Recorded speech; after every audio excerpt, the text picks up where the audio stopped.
Mr. President, the Honorable William Samoei Arap Ruto, Prime Minister Raila Odinga, both co-principals of the NADCO process. Ladies and gentlemen, I didn't find it easy to come in here this morning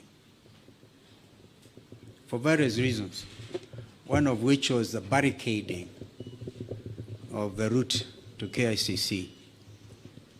But I must thank the organizers for having brought it to KICC, because if it was a State House, Mr. President, it would even have been a little harder. The reason is simple. Our country is at a crossroads. My colleague, Honorable Kimani Ichung'wah, has highlighted that both of you asked us to undertake the process of NADCO following the 2023 enactment of the finance bill and the riots that took place, where we lost people, 75 of them, property was destroyed, and the country was in a state of a shock. We undertook that responsibility with gusto, and we are very open-minded. As Azimio la Umoja One Kenya, our number one topic was the high cost of living. But Kimani and the team on Kenya Kwanza convinced us that it was a government responsibility and the opposition had nothing to do with discussing the high cost of living. I hope that in the light of recent developments, my friend Kimani would have revised that thought. Because again, 2024,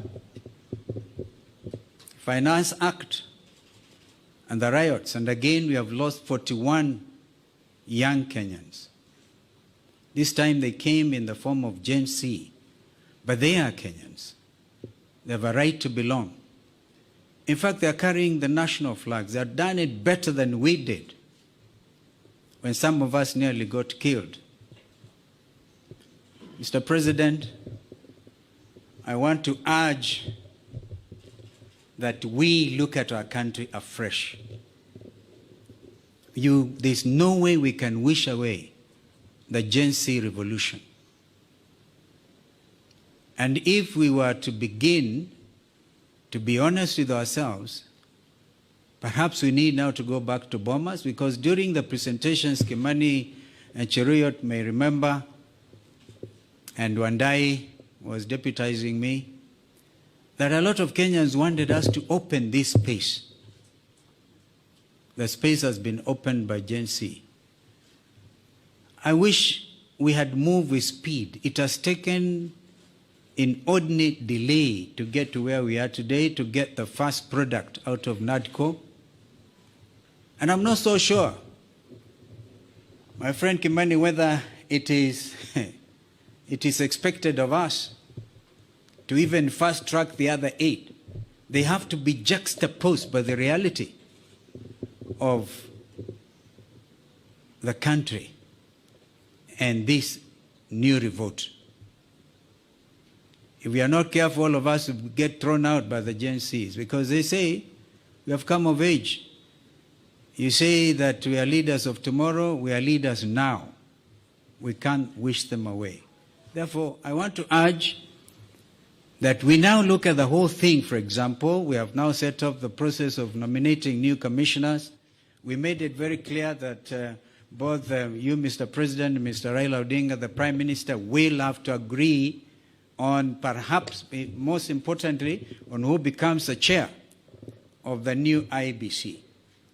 That principle of consultation was inbuilt, and I thank my colleagues because we didn't have to struggle much to agree.